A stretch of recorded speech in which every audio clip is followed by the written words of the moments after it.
Look, I think it's extraordinary at multiple levels. First, there is the fact that he is not of English or Scots or Anglo-Saxon origin. He is from a different race, namely he's of Indian descent, and that's visible. He's brown-skinned in a country where perhaps 85% of the population are white. And that's really something which is remarkable, to have a person of this kind of background becoming Prime Minister of Britain. The fact that the British have outgrown their own centuries of racial discrimination, which they practiced in their colonies during their empire, is a remarkable development. I would say the second significant thing is that his religion is also different. In England, there is an established church. It's the Anglican Christian Church, which is the official religion of the state. Even though they are otherwise a secular government, there is an official religion.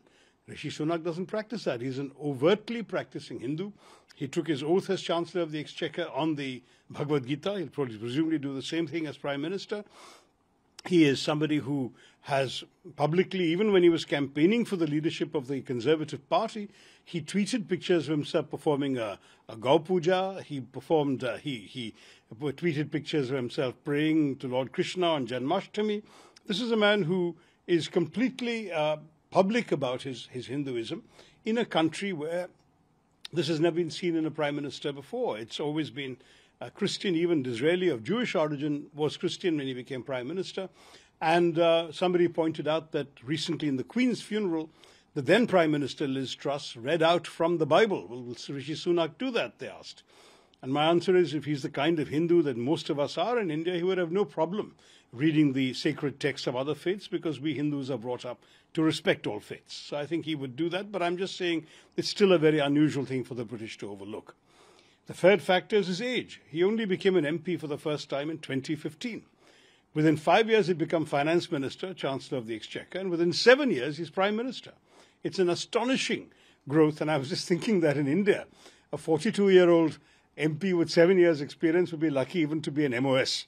That's our country. So you can see that for Britain, they have outgrown their racism. They have shown a tremendous willingness to absorb and admit people of other religious faiths, and on top of that, they have looked at merit and not age or experience in deciding that he was the right man at a time of economic crisis, somebody with the right financial background and experience, who did a good job as Chancellor of the Exchequer during the COVID pandemic. And they said he's a safe pair of hands to steer the British economy through these difficult times. Merit and ability seem to have been the only criteria for the Conservative MPs who elected him to be their leader. And all of these are lessons for us in India. I would say that we should ourselves be prepared to look beyond some of the considerations of caste and religion and class and language and region and all these things, and recognize that what the country should always reward is merit. Look, Rishi Sunak is a Brit. He is Prime Minister of Britain. His job is going to be to protect and promote the national interest of Britain. I think it would be wrong of us to expect anything else, and it would be foolish of him as a British Prime Minister to give any particular concessions to India merely because his grandparents were born in undivided India. I mean, the fact is that he has obviously an affinity for many things Indian. He's married an Indian citizen. His in-laws are the Narayanamurthis. He has all of these connections, but he is still British, and we should not expect anything else. I would say that, for example, one of the pending issues before his desk will be the Indo-British trade agreement. He will negotiate with Britain's interests in mind. We must negotiate with our interests in mind. Would he be more prepared to make concessions? I don't know, but I would certainly not believe we are entitled to expect it because he happens to be of Indian origin. What I think we can say, as Prime Minister Modi has said, is that there are some affinities that should make the dialogue very easy and perhaps even affectionate between them. But we've also had very good, warm relations with white British Prime Ministers in the past. Look how friendly Boris Johnson was when he was Prime Minister. So let us not assume any special favours out of Britain, and nor, I think, will an Indian origin Prime Minister want to be seen by the British public as giving special concessions to India. No such expectations. He will be a good Prime Minister for Britain.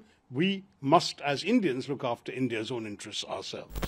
I'm aware that obviously during our own government we had a Sikh Prime Minister in a government that whose ruling party was led by a woman of what the British might call an immigrant. We don't use that word very much in India, but that was the background. Nonetheless, the truth remains that the Prime Minister being a Sikh was not seen by most Hindus as being particularly different, because after all, within India, and the Hindutvavadis also argue this, that Sikhs, Hindus, Jains and Buddhists all come from the Indic religious traditions. Their Punya Bhumi is this land. The Hindutva ideology, which is now ruling our country, has, however, treated those whose holy lands outside India, namely particularly Muslims and Christians, as different. And they have treated people from those backgrounds as somehow less qualified to be in this, what they see as a Hindu Rashtra, than we historically have in our party and in other liberal-minded parties. So my question is, a party like the BJP, which doesn't have a single Muslim MP in either House of Parliament today, which is a shocking situation that's never been there in our diverse country's politics in the past, will that party ever allow somebody to become Prime Minister? And I say Prime Minister, not President, because President is a ceremonial position where people can be appointed from different backgrounds. But Prime Minister is where all the power is. Can the supporters of the BJP imagine a Prime Minister of another background, even a BJP Chief Minister from, say, either the Islamic or Christian faiths? I doubt it very much. And I think it's important for us to recognize that when many of us of the Hindu faith talk about tolerance, and in the case of Swami Vivekananda, they even spoke of acceptance, how far are we prepared to accept that there are Indians whose holy lands are outside India who have as much a claim, as much a right as citizens of our country to aspire to the position of Prime Minister as Rishi Sunak did in Britain? I remember when Sonia Gandhi ji won the 2004 elections and her victorious coalition invited her to be Prime Minister, how the BJP reacted then. And we remember a BJP leader threatening to shave her head and go on dharna outside Parliament if that were to happen.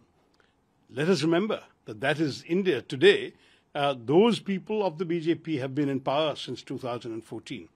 And I just wanted to remind them that there are lessons, all sorts of lessons we can learn from Rishi Sunak's ascent in England, but this is also one of them.